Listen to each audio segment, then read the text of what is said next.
Good morning. It is August 25th, 2015. I am Nancy Becker at Rutgers University Eagleton Institute of Politics with Chuck Haytaian, former Speaker of the New Jersey Assembly, former State Republican Party Chair, and we are here to continue our discussion on the administration of Governor Christy Whitman for the Center on the American Governor.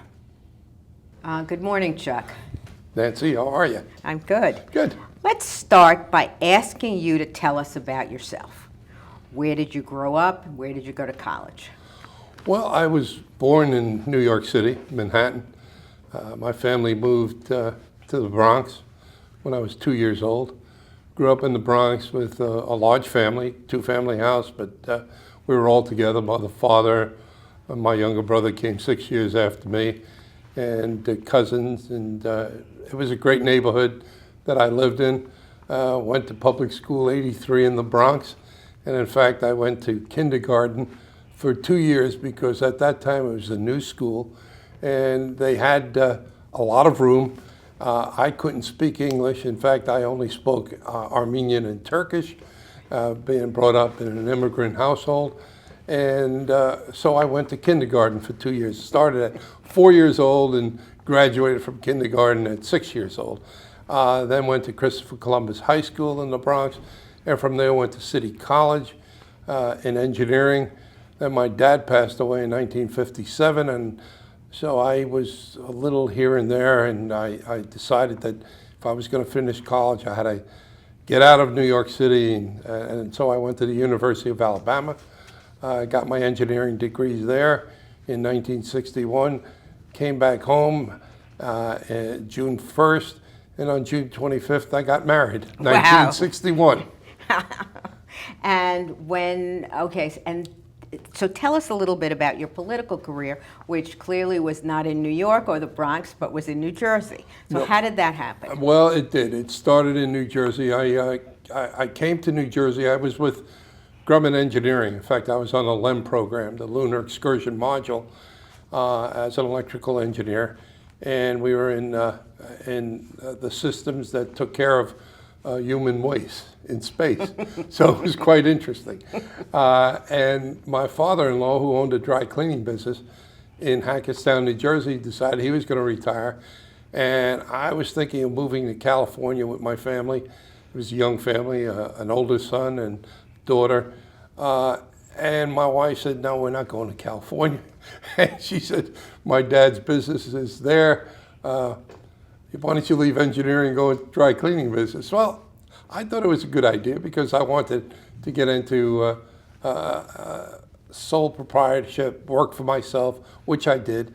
Went to Hackettstown, I got involved in the school board in Mansfield Township. I was first appointed because there was a vacancy. I ran for election, won the election on the school board.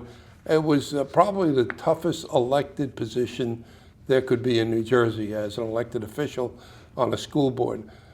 In fact, there were times I used to get home 2, 3 o'clock in the morning. My wife was quite concerned about what I was doing, and she would ask, where are you? Where are you going? What are you doing? School board meetings? I said, listen, Joan, why don't you just come with me to a meeting? She did. We were there until 3:30 in the morning. She never went to another meeting, never questioned me about it. So it turned out from that point, I had some people in Hackettstown, a Republican Party, said, why don't you run for freeholder? And coming from the Bronx in New York City, who knew about freeholders? What was a freeholder? Well, I had to get acclimated to what a freeholder was. A lot of times we would call them freeloaders rather than freeholders.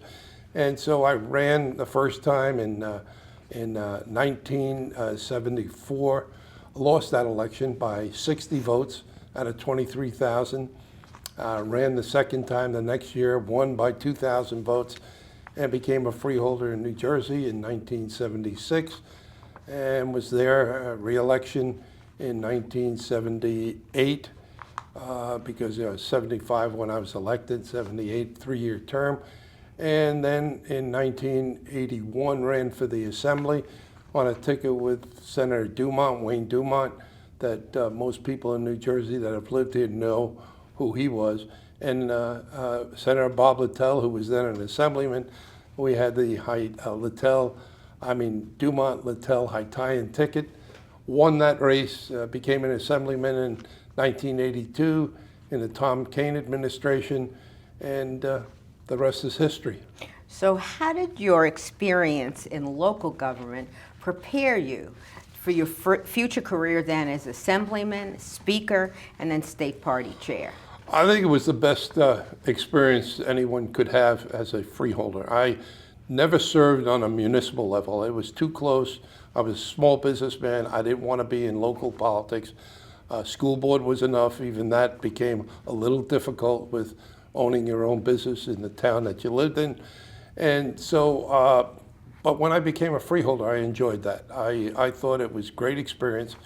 In fact, I tell people even now that other than being speaker, it was the best political position I ever had.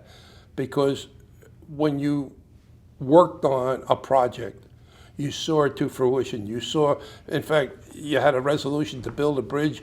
You were there, the bridge was built, you understood why it was being built, how much it was going to be, how much it was going to cost, the tax that was involved, that people had to pay out of the budget. And so all of those things were pretty good experience for me. Before we begin talking about your role working with the Whitman Campaign and her administration, let's talk about your legislative career. So tell us, what legislative accomplishments are you most proud of? Well, I think when I look back, it's when I became speaker, we reduced the tax in New Jersey. It was the first time any tax was reduced, and that was the sales tax. We went from 7% to 6%. Most people don't think that's a big deal. It is a big deal. It's a very big deal. In fact, Democrats accused me of, because the budget was also cut, of killing children in the street, putting homeless people on the street, or people to homelessness on the street. And, but it worked. In fact, Steve Califer, who is a big businessman in New Jersey, owns a lot of auto dealerships and other things. Steve and I are good friends, and he suggested to me that we reduce the sales tax, but he suggested going from 7% to 5%. And I said, Steve, I don't think I can do that, because we're talking about $2.4 billion in less revenue, and I don't think I could ever get any of my colleagues to agree to that.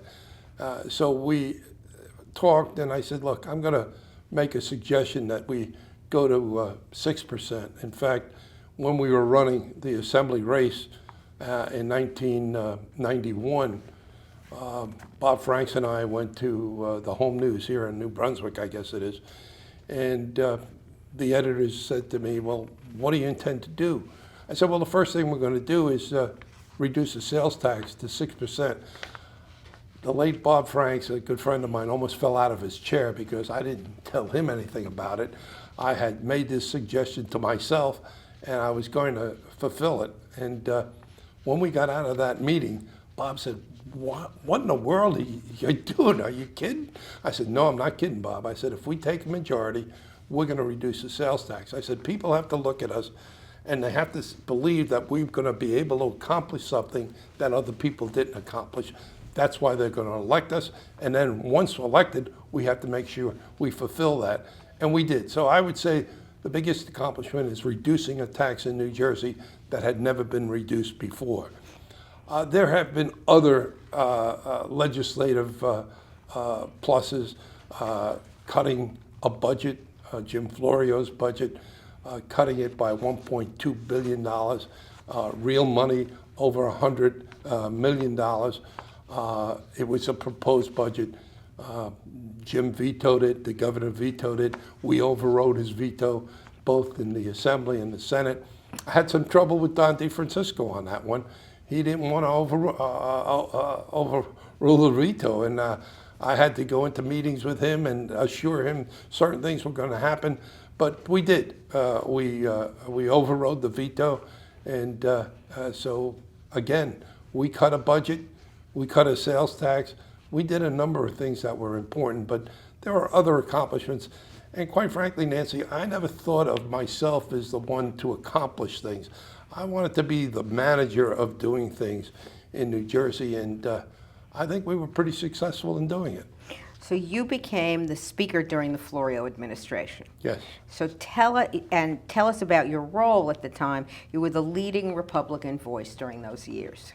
Well, it was, I think, very important to really go back a little bit in my career.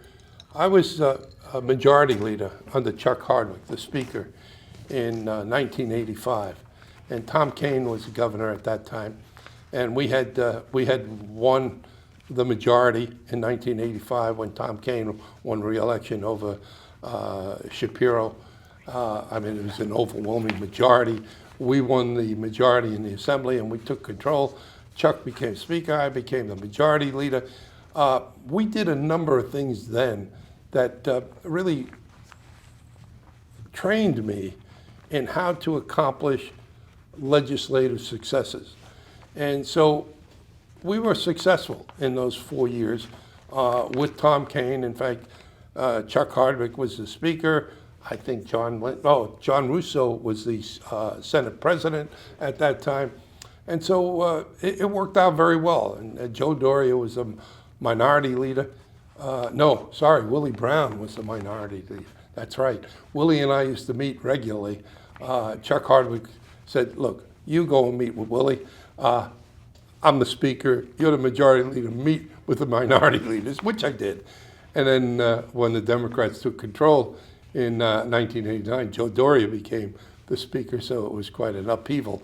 But those 4 years as majority leader trained me and gave me the experience that I would have in order to become the Speaker. And when we ran the Assembly legislative races in 1991. That's what I'm going to be We had a very good idea that we could take a fair amount of seats. And the reason for that was the redistricting at that time. In 1991, we had a redistricted year. And so our districts were different. In 1981, the Democrats got a very good redistricting map. And when we met, it was the same person was assigned, and he was dean here in Rutgers. I forgot his name, but he was the dean that became the tiebreaker. And I remember when we first had our delegation, Republicans, to meet with him. It wasn't Alan Rosenthal. No, it was not Alan Rosenthal. Alan Rosenthal was later on. Later on. But the dean from Rutgers was there. And in fact, the federal judge, who's now a federal judge, and I forgot his name. I mean, time passes, so you forget these things. But he was assistant to the dean. And I was quite frank with him. I'm a pretty blunt person. And I told him, I said, look, Dean, you voted with the Democrats 10 years ago. I said, it's our turn. And we're going to present you with a map that I think you can live with, and I think it should be a good map. And from that meeting on, we had no problem. And he voted with us. We had the redistricting. We took control. We had overwhelming majorities in both the Assembly and the Senate. In fact, in the Assembly, we only needed 54 votes for overrides. We had 58. And Don DeFrancesco, who then became the Senate president over John Dorsey, another upheaval when John Dorsey ran the campaign, and then Don became the Senate president. But that's the Senate. The Assembly's different. We understand protocol. So it worked. So tell us about, I knew that redistricting had occurred at that time, but it was a landslide victory. Tell us about that campaign. How did it happen, and how did it work? Well, first of all, we had set up, from years past, Chuck Hardwick set up an Assembly Republican Majority Group, and that was a fundraising arm, and we called it ARM, A-R-M. And we got donations. We did well. We had a good redistricting map. We got good candidates. We went out and recruited very good candidates. Bob Franks worked with me and getting those candidates. Steve Gordimas, one, for instance, was one that I remember, and Joe Carrillis was another one, and another candidate. All these candidates came in, and we helped them financially. And we did, I thought, a very good job in bringing the issues up, the issues of Jim Florio's administration, the toilet paper tax, increased taxes. I think the toilet paper tax was the coup d'etat, as they say. People just couldn't understand how you could tax toilet paper. And so we worked on it and worked on it, and we're very sure that we could get a majority. Did we think we could get an overwhelming majority? I wasn't sure, but with all of the angels with us at that time, we were able. We got a clear, overwhelming majority in both the Assembly and Senate. The issues were Jim Florio's administration. We harped on it, we hit him. For instance, even the gun control issues came up in New Jersey, and the NRA was on our side. The teachers were on our side. I mean, it was an amazing group that we brought together to undo the Democratic control. And wasn't there a powerful outside force at that time who also worked to support a lot of the efforts? It was a coalition that was, that I recall, this Hands Across New Jersey. Oh, absolutely, yeah. That they were pretty powerful in helping to raise the issue. They were, and they were, I guess, more influential in the middle of the state. Monmouth, Ocean County, that area, and even in Middlesex County. I mean, you could see that there was a group of Hands Across the New Jersey people. Yes, they helped as well. And there were great coalitions. I mean, to bring the groups together that we did, we were very fortunate, and we won the majorities. And clearly, your 1991 victory, the legislative victory, really set the stage for a potential Republican victory then for governor in 1993. Only if we produced. Correct. And I think that's really where it comes down to. Right. You could get elected and not produce, you won't get reelected. We got elected. We had made a suggestion that a campaign promise that we were going to reduce the sales tax. We did. In fact, Assembly won. That was the first Assembly bill that went through. A1 was the reduction of the sales tax. It passed. It passed the Senate with some, as I indicated, some difficulty with Don on the possible override. If we knew Governor Florio was going to veto it, and he did, and we overrode him going away, no problem. The Senate, there were some questions about it, but they overrode as well. So we produced that, we produced cutting the budget, and so the people in New Jersey were, I guess, gotten used to Republicans keeping their word. Quite different from today, in both Republicans and Democrats. They get elected, they don't keep their word. And so we did, and we were successful, and it laid the groundwork for a Republican governor in 1993, because we really ran the 91 election against the Florio administration and the Democratic control of the legislature. So when did you first meet Christy Whitman? Well, I got to meet Christy Whitman back in the 80s. More her parents than Christy herself. There was a state committeeman from Warren County, Tom Tomio. Good fellow, knew the Todds. In fact, he invited me to go to their home for, and I forget what it was, but it was something involving a campaign. Whose campaign, I don't remember, but I met both of Christy's parents at their home. And at that point, I don't remember if Christy was there or not. She may have been, but I really didn't get too involved with her at that point. Where I did get involved with her was the Bateman campaign, when Ray Bateman ran for governor. She was in Somerset County at the time, and then I believe she may have been a freeholder then, In fact, I think she was. I was a freeholder in Warren County, so we had some meetings, knew each other. I always considered her a friend, one, because I had met her parents. And so, you know, when you meet someone's parents, you're friendly with the children as well, generally. And so I always considered her a friend. And when she ran for governor, I supported her.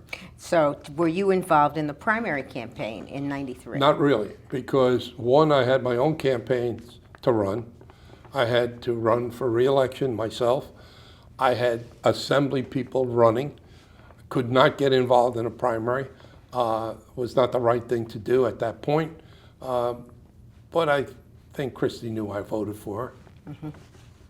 So were you, after the primary, were you involved in her campaign then, the regular campaign for governor?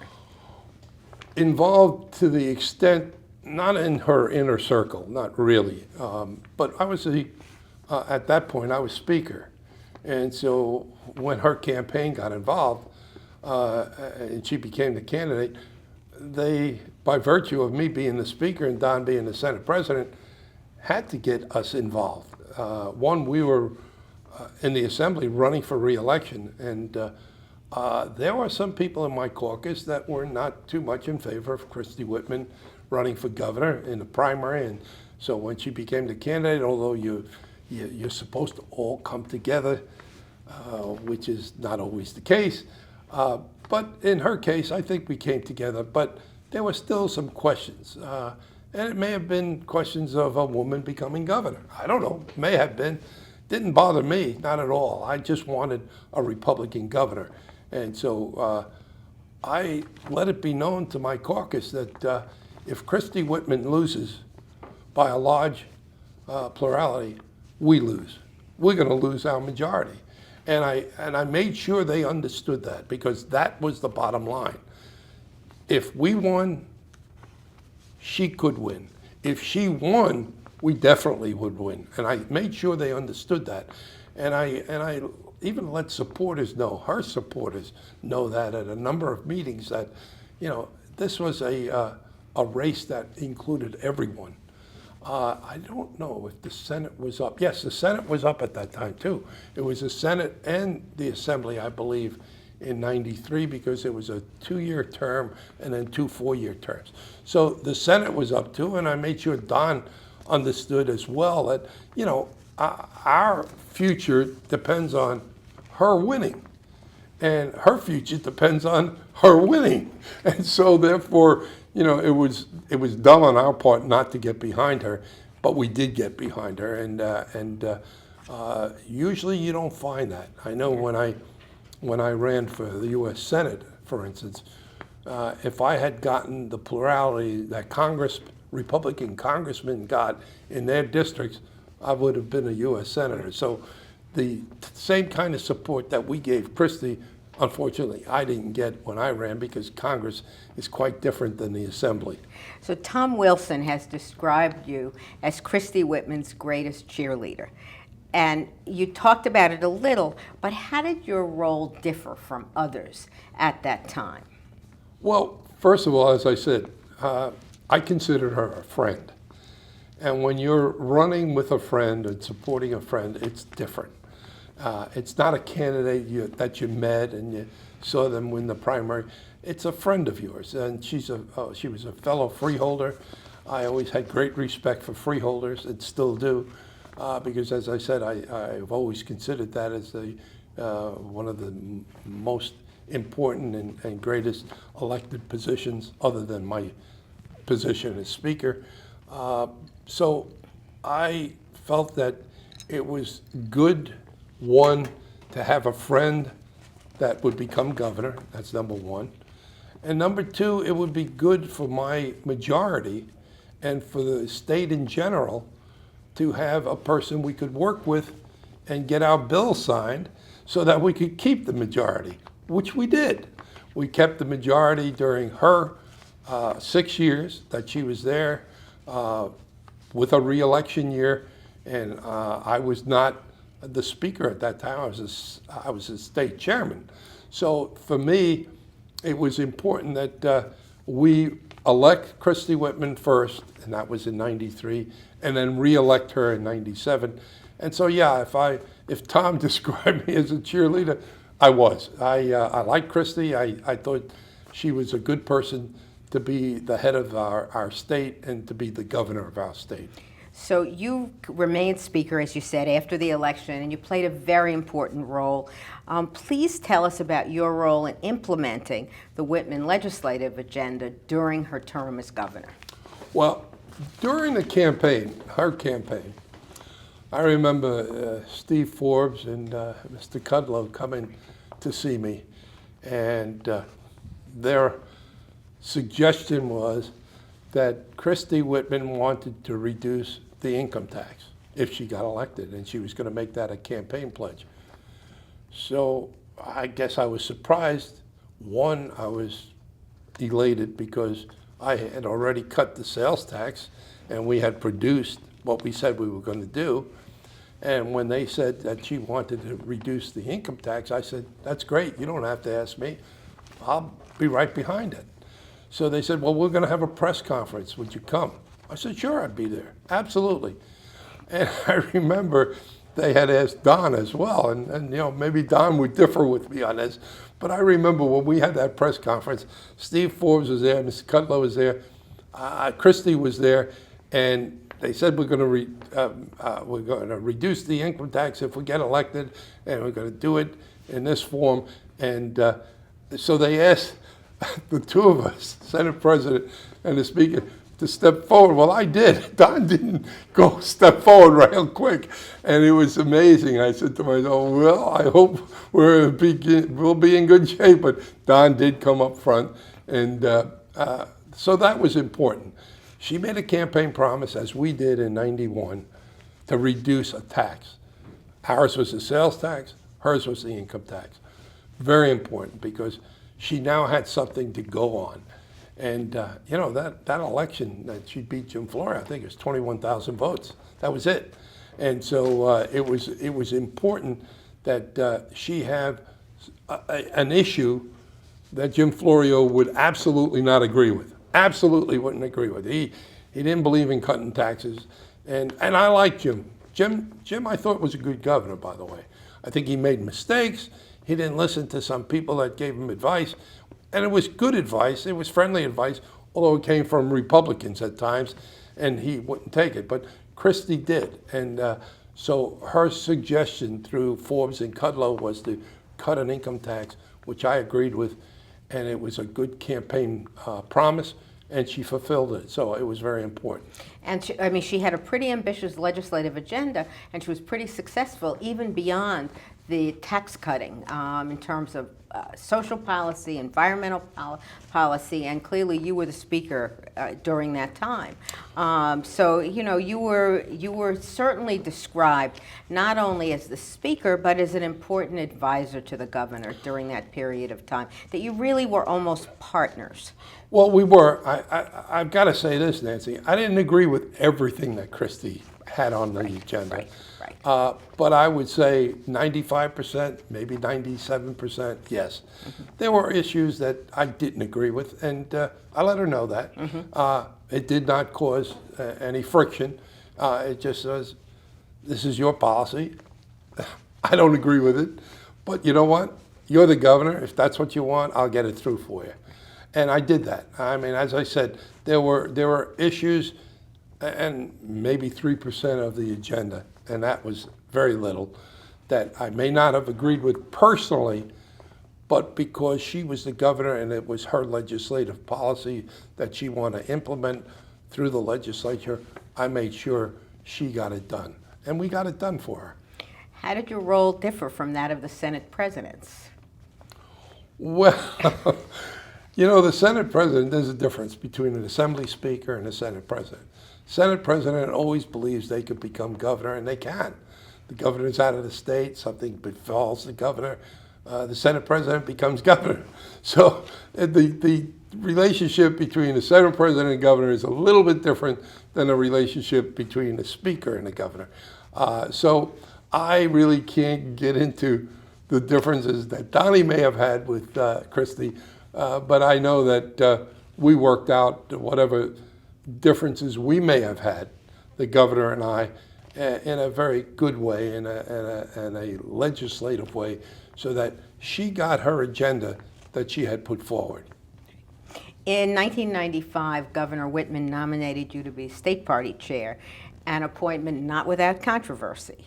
You replaced Ginny Littell, wife of Senate Finance Chair Bob Littell, a very important legislative person to the Whitman administration and a powerful Republican woman in her own right. Please discuss your appointment and your role in this position. Well, that was difficult times. One, because Bob Littell and I were colleagues and running mates for 10 years. And Ginny Littell and my wife Joan, my late wife Joan, were friends, and we weren't close social friends, but we were friends. When you run together 10 years, you're in the same legislative district, you're a friendly group. Oh, you should be. And so that was very difficult. But there was some talk that there were some people on the assembly side that wanted me to go into becoming the sports authority chairman. And I did not want to do that, I'll be honest with you. One, because I considered that totally political, although I had the ability, electrical engineer by education, a legislative person, a freeholder past, so I did have that background, and I probably could have done that job, and I love sports, so I could have fulfilled that position. But I knew that if I had gotten that position, it would have been a media nightmare for Christy Whitman and for me. So I didn't want any part of it. But, you know, it's pretty good salary for a person coming from the legislature to do that. But so, you know, that never came to fruition. But when she asked me to be the state chair, I liked that. I thought that would be a position that, one, I could fulfill. Two, I could help the Assembly, Senate, and the governor as a state party chairman. So I told her, yes, I would accept that position. I knew there was going to be a problem. And I told Christy that, Governor, you're going to have to solve the problem of Ginny Littell and yourself and me. I don't want to get involved in that problem. I'll be glad to run for the position, but a governor should be able to choose the state party chairman that he or she wants. And so that's your task, not mine. And she fulfilled it. Ginny was upset, and rightfully. And, you know, our relationship soured, quite frankly. And, but that's the way politics is. And that's the way it was going to come out. And it hatched out that way. And, you know, I was state chairman for 6 years, the longest state party chairman in the history of New Jersey. I don't know if people know that, but I'm really proud of saying it because, it's true. I don't believe anybody was party chairman for 6 years on the Republican. I don't know about the Democratic side, but on the Republican side, I don't think so. So I fulfilled the job, got Christy reelected in 1997. That's my next question. Okay. So in 1997, Governor Whitman ran for re-election in a campaign everyone thought would be an easy victory.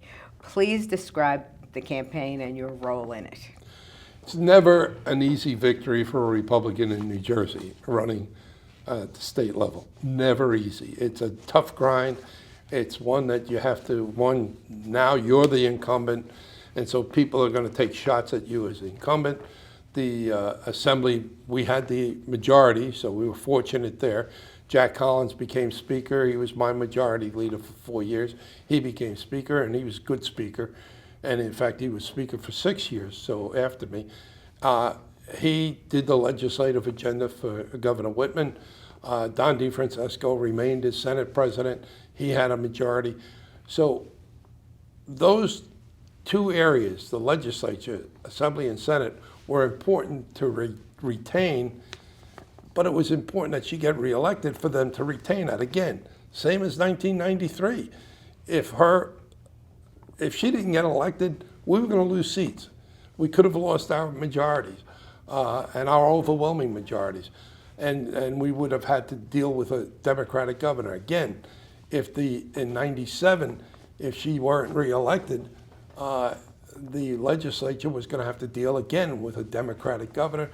All of the legislative gains, state laws, the environmental questions that had come up during the Whitman administration were going to be changed because of the Democratic governor. There was going to be chaos.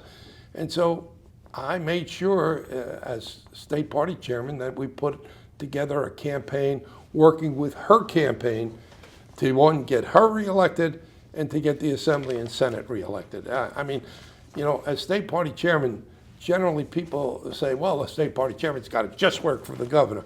Sorry, I'm a former legislator. I believe in the legislators. I believe that you have to work with both the Senate and the Assembly. Your main job is to get that governor reelected, which we did. How did we do it? Well, we made sure with Rocco Iosa as my executive director and Tom as my executive director. Actually, Tom was the executive director during the re-election. We put together a campaign that brought in, Tom ran her campaign. And so Rocco Iosa was the executive director of the state party. And we put together a campaign where we would focus in and made sure we concentrated on Republican voters. And we did that for the general election. In fact, we put together a process and a program that the state national party used after we left. And she was reelected again. What was the name of that? GeoTV. GeoTV, exactly. Yeah. I was hoping you were going to touch on it. Well, listen, I'm getting old. Nancy, I'm 77 years old now. So, you know. You look pretty good. You know, well, thank you. You don't remember all these things. And so, yes, that program was excellent. We did well. We did well in districts that we weren't supposed to win, but we did. And we retained the Assembly, we retained the Senate, but more importantly, we retained the governor. And Christy won, I guess it was 20,000 or maybe 18,000 votes for re-election. Very small majority. It was a small majority. In fact, I remember Jim McGreevey sent me a letter after he lost. And Jim and I were colleagues in the Assembly. So I knew him. He was a friend of my son's. And so Jim was a friend. And there were things that came up in the campaign that people wanted me as state chairman to do, and I said, no, I'm sorry, I'm not going to do that. Again, there are certain norms in campaigns, and there's certain over-the-top in campaigns. Some of the things that people were asking me to do were over the top. I wouldn't do it. But I did do the things that were necessary to win. We won. And Jim sent me a letter and said, if it wasn't for you, USOB, I would be governor today. So it was very interesting. And in fact, I got praise from Christie's advisors from California. The two, I've forgotten their names too. It's amazing. But anyway, I got a letter from one of her advisors saying, you did a good job, and we thank you for the job you did as state chairman. So I was proud of that. Well, and it's this is an interesting aside. One of Christie's staffers has just recently written an op-ed, wrote an op-ed about Governor Walker's reelection in Wisconsin, and suggested that Governor Walker use the GeoTV program that you put together, which I thought was very interesting. So Jim McGreevey, her opponent, proved to be a formidable opponent. Very much so. What, in your estimation and from your perspective, why was that? He was a people person. I mean, Jim, it was easy to like Jim McGreevey. Seriously, I mean, he was a mayor, he was an assemblyman, he was a senator. Jim, people liked him. He got along with people, did well, had a good campaign. Had John Lynch as an advisor, and Senator Lynch was a very good political advisor.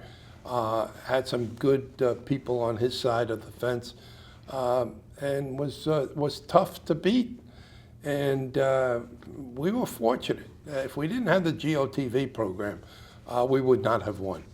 So talk to me more about GeoTV. So you said you identified Republican voters and you wanted to make sure they got to the polls. Exactly, and we got them out. We got them, almost taking them by hand, bus and car, and made sure that I had different people at the state committee level that were working on the campaign for governor, and in each district that we had picked out and made sure that we were going to target, we had a person working in that district, and with the legislative district, so that we knew that working with the legislative district towards the governor's campaign, we could identify those Republican voters that would come out, and we made sure they came out. And so that's a program that worked well. It got people out. It proved very successful in Ocean and Monmouth counties, counties that were important for Governor Whitman to win. She won by overwhelming majority, I believe, in Ocean County.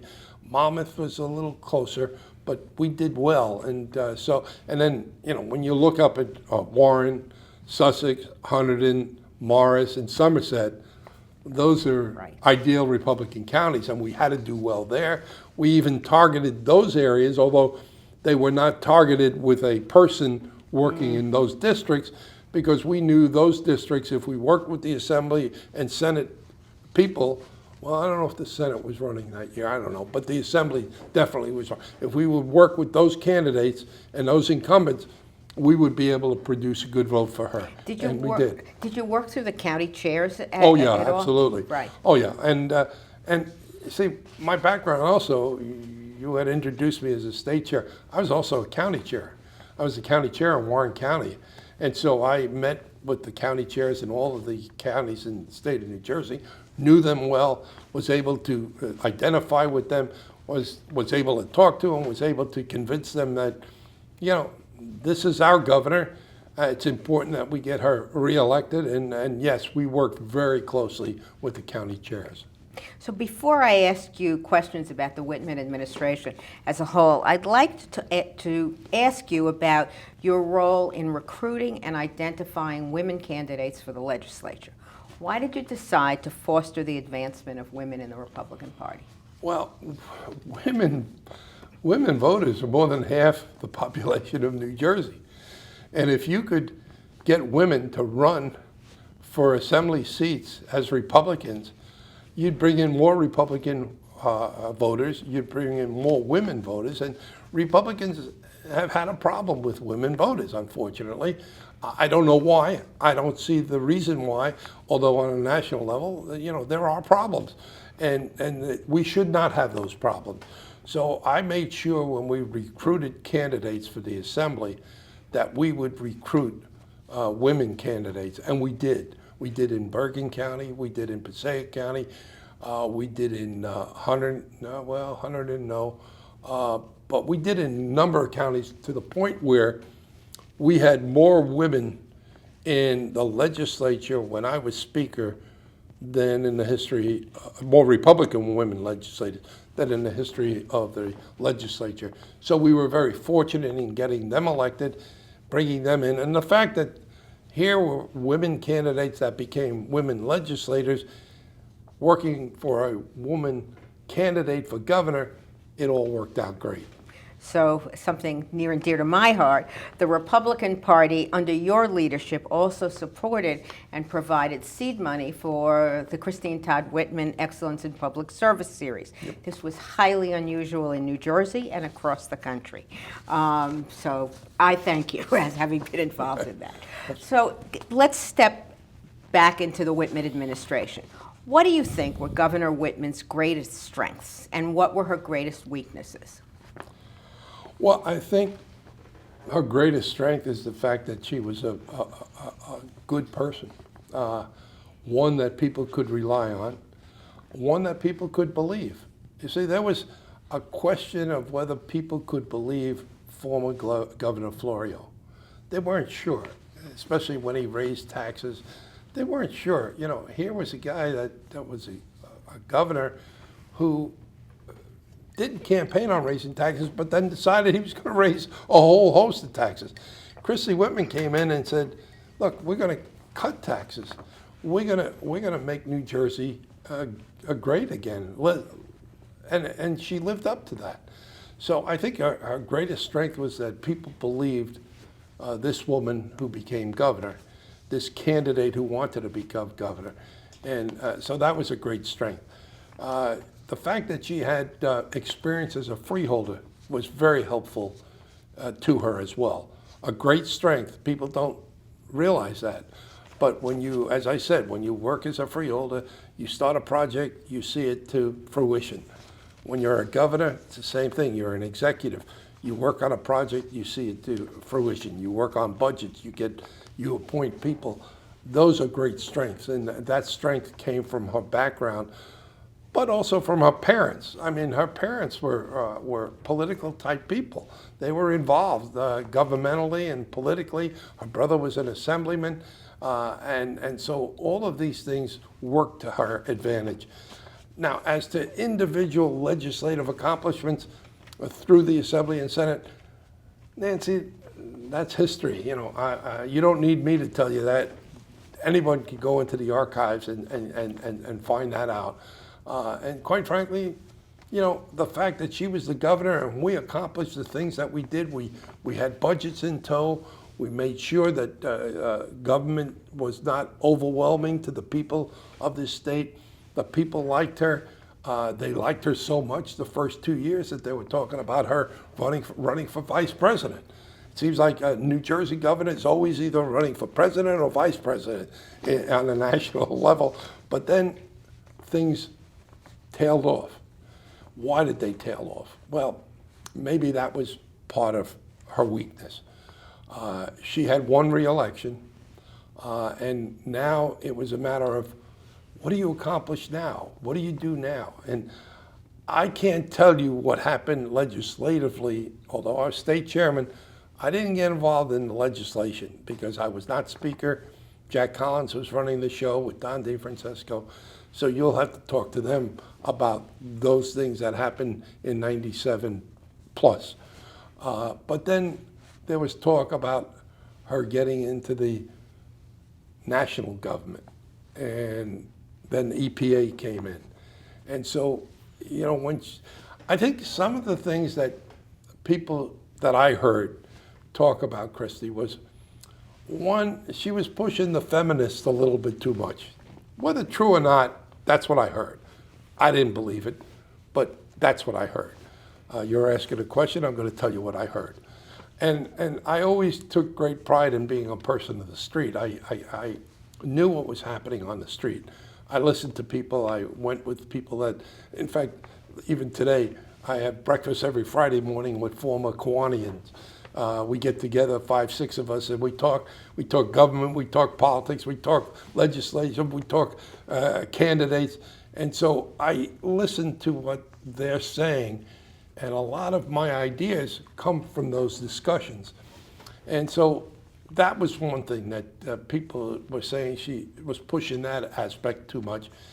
And then the environmental aspects, some of the things that Christy was looking at environmentally didn't sit too well with a lot of conservatives. And so the conservatives in New Jersey and elsewhere nationally were a little concerned of whether her moderation was good for conservative Republicans. And I think that's where a weakness, Republican-wise, would be, but not a weakness in Christy Whitman. I always consider her a strong person. How would you assess her administration as a whole, the entire 7 years? Very good. I guess the only way you can do it is to try to compare it to other administrations. And the ones that I could compare it to are Corzine's administration, McGreevy's administration, Florio's, all Democrats, Tom Kaine's administration, and her administration, and Brendan Burns' administration, another Democrat. I would say Christy Whitman, Tom Kaine, and maybe Brendan Burns the best. Between Tom Kaine and Christy Whitman, I'm somewhat prejudiced. I served in the Assembly under Tom Kaine, but I was Speaker under Christy Whitman. And so I'm prejudiced. I'd say Christy Whitman. Pretty good. In 1994, you ran for the Senate against incumbent Frank Lautenberg. Why did you decide to run, and tell us about that campaign? Well, I guess what prompted me to run was probably ego. And that's not good to say, but it's the truth. I remember there was an article that came out and said that, Dick Zimmer and Chuck Haytaian considering running for the U.S. Senate. And, Dick Zimmer, a nice guy, but he was a congressman, and he was an assemblyman and a state senator. I was a speaker. And when you're the speaker, you're in the top echelon of state government. And I said, you know what? I want to run for the U.S. Senate. I think I could do a job as a U.S. Senator. Being a minority Armenian, people don't look at Armenians as minorities, but there aren't a whole lot of Armenians in this world or in this country. And George Deukmejian was Armenian. He became governor of California. Not too many Armenians were in high places in government. And so I decided that I thought I could beat Frank Lautenberg. And, Nancy, I almost did. I should have, but quite frankly, I look back on that campaign. I should have won if I was not killed the last week by the late senator's $1 million, which he said he was not going to put any of his own money in a campaign. Well, that was a lie, because the last week of the campaign, he put $1 million on TV. And you know what? I couldn't do that. One, I'm not a rich person. I never was. And so I could not match him. And he killed me on TV the last week. And he also then came out with the black ministers the last week. And because my friendship with Bob Grant, who was on radio, and he harped on that, and the black ministers harped on that. I think the one thing that I regret that last week, I had Jack Kemp in. I had Jim Brown, the football player, National Football League. Jim was a friend of mine. He was in New Jersey. I had Willie Brown, who was a Democrat minority leader who was with me in my campaign. He was supporting me openly. Joe Doria didn't support me openly, but I think Joe Doria voted for me, but that's beside the point. Joe is always a friend, will always be a friend. What I should have done is gone on the Bob Grant show with Jack Kemp, Jim Brown, and Willie Brown. I didn't do it. My campaign advisors told me, don't go on the Bob Grant show. And I made a mistake. My wife, my late wife, said, no, you got to go on that program. You can't stay away from there. You can't back away. I did. I lost. What did I lose by?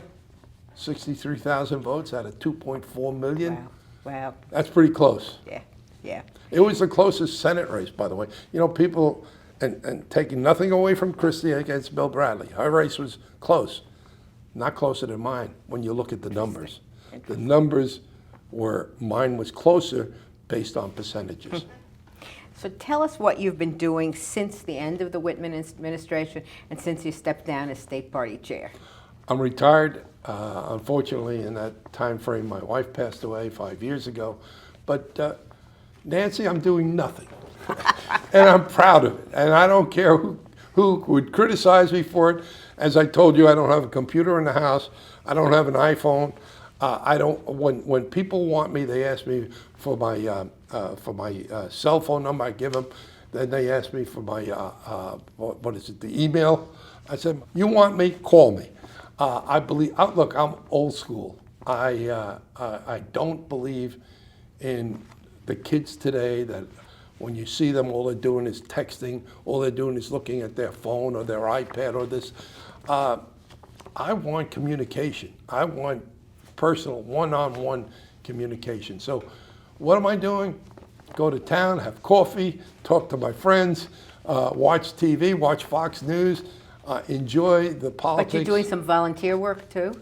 Yeah, well, I don't usually talk about Well, that, but tell us about it. well, on Thursdays, 9 to 12, I work at a food pantry. It's the Lord's Pantry in Hackettstown, the Trinity United Methodist Church. I work for 3 hours helping people that come in that can't afford to buy food. And we give them food. We give them canned foods. We give them meats. And it's very fulfilling. For me, I enjoy it. I like the interaction between people. A lot of people that I know come in there, and they're surprised to see me there. At first they were, what are you doing here? I tell them I'm helping out, I'm volunteering. I enjoy it. I think it's good, and it works out fine. Is there anything you would like to add about the Whitman administration that I may have not asked you? No, I think we touched pretty much everything. Unfortunately, if my memory was as good as it was back in the 90s, I probably would have had a lot more to say, but my memory's not that great. Although I remember a lot, I still don't remember all the intricate parts of things that occurred, and especially legislation and different things that occurred. But you know what? They were fulfilling years. They were good years. We worked together as a team. Christy Whitman, myself, and Senate President Don DeFrancisco, and we did good. I think we did good for New Jersey. We had good budgets, we had good legislation, we cut taxes, we cut spending, and so I think we were an improvement over what we had and what we got after. So I'd rate it A1.